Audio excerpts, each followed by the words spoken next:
14 सितंबर 1949 में हिंदी दिवस मनाने का बात हुई थी और 10 जनवरी को राष्ट्रीय हिंदी दिवस मनाने की बात हुई थी। इसी के ऊपर जैसे कि आज हिंदी दिवस है, आज 14 सितंबर है, इसी के ऊपर हमारे बातचीत करने के लिए यह लोग जंतर मंतर में मौजूद हैं और देखते हैं कि जंतर मंतर पे हिंदी दिवस को लेकर के यहाँ पे क्यों आए हैं।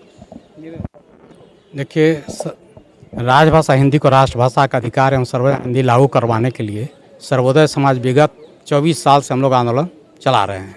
24 साल से और दिल्ली में हम लगातार 2011 से यहाँ जारी रखे हुए। मेरा 10वां साल था, कोरोना काल में 2 साल नहीं आए थे, तो ये 10वां जन आंदोलन है। और आप माहौल देख ही रहे हैं, जहाँ भीड़ थी आज बहुत खालीपन है। तो ये देश का दुर्भाग्य है कि विश्व में ही एक ऐसा राष्ट्र है जिसका कोई राष्ट्रभाषा नहीं है, जबकि राष्ट्रभाषा जैसे राष्ट्रध्वज है तो पूरे देश में फहराया जाता है।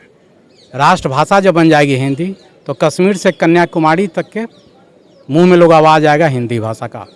लेकिन आज हम लोग भाषा के आधार पर बटे हुए हैं और भाषा के आधार पर प्रथम राज्य बना आपका आंध्र प्रदेश। तो वह दिन दूर नहीं जब भाषा के आधार पर भी अलग अलग राज्य बनना शुरू हो जाएगा।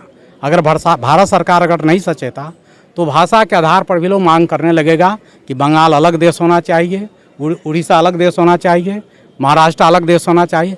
वो हम लोग आँख के सामने देखेंगे। अगर 8-10 वर्षों में अगर ये हाल नहीं रहा तो वो लोग खुद उठाएंगे आवाज़। तो ये देश का विडंबना है, दुखदाई घड़ी है कि इतना देश की आज़ादी के बाद हम आज़ाद तो हो गए, लेकिन हमारे मुंह पर ताला जड़ दिया गया भाषा के नाम पर। हम आवाज़ नहीं उठा सकते हैं। हम कैसे जुड़ेंगे कन्याकुमारी से, कश्मीर से या तमिलनाडु से? जुड़ाव तभी होगा जब हमारा एक भाषा होगा, राष्ट्रभाषा। तभी हमारा आपसी प्रेमचारा पनपेगा, आपसी एकता, अखंडता, संप्रभुता की रक्षा होगी। तभी जब देश की एक भाषा राष्ट्रभाषा होगी। और वह विश्व की सबसे लोकप्रिय भाषा जो वर्तमान में बनती जा रही है वह हिंदी है। पूरे देश के लोग समझते हैं हिंदी भाषा। भले लोग बोलने से कतराते हो, हम लोग बाहर भी दौड़ा किए, चेन्नई गए या कर्नाटका गए, तो वहाँ लोग जानते हैं कि अंग्रेजी, हिंदी भी जानते हैं, लेकिन बोलना नहीं चाहता है। माने उसको मन में क्या बिछो है, वो बोलना नहीं चाहता। इसलिए हिंदी को राष्ट्रभाषा बनना चाहिए। जय हिंद, जय भारत।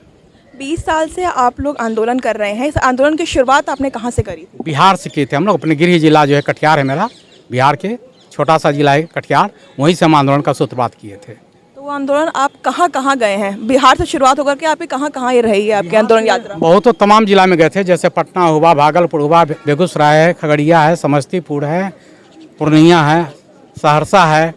तो इन सभी जगह। उसके बाद पश्चिम बंगाल भी हम गए थे, मालदा और सिलीगुड़ी में भी मेरा जन्म हुआ। उसके बाद 11 से हम लोग जो है यहाँ कंटिन्यूस बनाए हुए हैं दिल्ली में।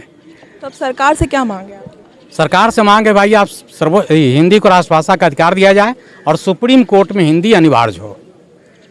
ये 2 मांग लेकर हम लोग चल रहे हैं। तो देखा आपने, हिंदी भाषा को लेकर के इनका यह है कि जो इन लोग का आंदोलन है वह 20 साल से चल रहा है। आंदोलन की शुरुआत बिहार से हुई थी। सरकार से मांग है कि हिंदी भाषा को राष्ट्रीय भाषा और सर्वोपरि करे जाना चाहिए। तो फिलहाल के लिए इतना ही। बाकी तमाम खबरों के मैं रही हमारे साथ देखती नवयुग टीवी। धन्यवाद।